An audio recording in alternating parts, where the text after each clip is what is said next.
Assalamualaikum warahmatullahi wabarakatuh. Thank you buat teman-teman semua yang masih support channel ini. Jangan lupa like, comment, share, subscribe, dan klik tombol loncengnya biar nggak ketinggalan video terbaru lainnya. Ingat, subscribe itu gratis.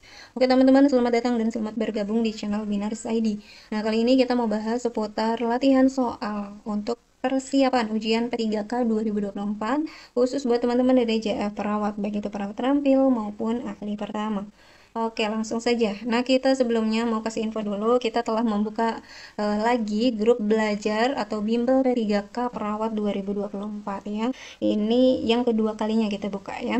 Nah, nanti apa sih yang akan teman-teman dapatkan? Yang pertama itu nanti teman-teman akan mendapatkan link ebook. Link ebook ini nanti seputar materi dan juga ada latihan soalnya. Nanti bisa teman-teman pelajari mulai dari sekarang ya, kalau teman-teman pesannya sekarang.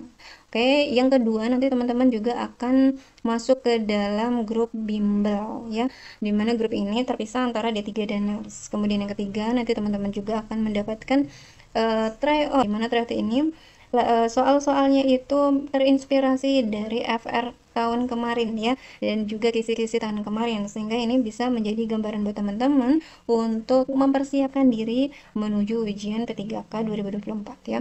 Kemudian yang keempat nanti teman-teman kita juga akan adakan sesi khusus diskusi di Telegram ya, ini untuk membahas seputar FR 2024 karena tahun kemarin juga kita seperti itu, dan dimana Mimin merasa itu juga penting buat kita adakan lagi seperti itu ya. Kemudian yang kelima teman-teman, kita juga akan adakan giveaway ini bagi teman-teman yang khusus telah tergabung di dalam grup bimbel kita ya.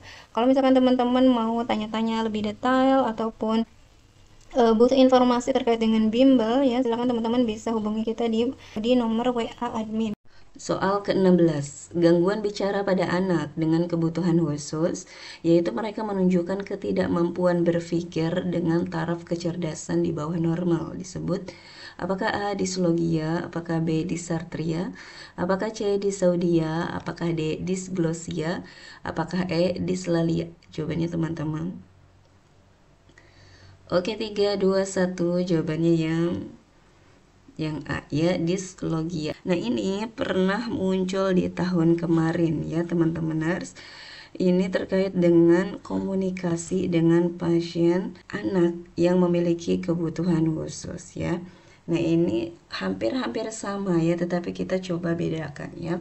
Apa sih dislogia? Dislogia ini adalah bentuk kelainan bicara yang disebabkan oleh kemampuan kapasitas berpikir atau taraf kecerdasannya yang di bawah normal. Kesalahan pengucapan itu disebabkan karena tidak mampu mengamati perbedaan bunyi-bunyi benda, terutama bunyi-bunyi yang hampir sama ya. Nah, ini karena rendahnya kemampuan anak untuk mengingat, sehingga kadang ada suku kata ataupun kata yang dihilangkan ketika mengucapkan kalimat ya. Contoh misalkan anak mengucapkan kalimat makan, dia ucapkan kan. Kemudian pergi, diucapkannya gi. Ibu pergi ke pasar, diucapkannya bu gi kal ya. Nah, itu contoh dari dislogia ya. Kemudian kita lihat lagi ada pilihan lainnya, seperti yang di pilihan B itu ada dysarthria. Dysarthria ini yaitu jenis kelainan atau ketidakmampuan si anak untuk bicara itu akibat adanya kelumpuhan, kelemahan, kekakuan ataupun gangguan koordinasi otot, alat-alat ucap atau organ bicara karena adanya kerusakan susunan syaraf pusat ya. Jadi adanya kerusakan susunan syaraf pusat inilah yang menyebabkan si anak itu kelainan dalam hal bicaranya. Itu ada dysarthria ya.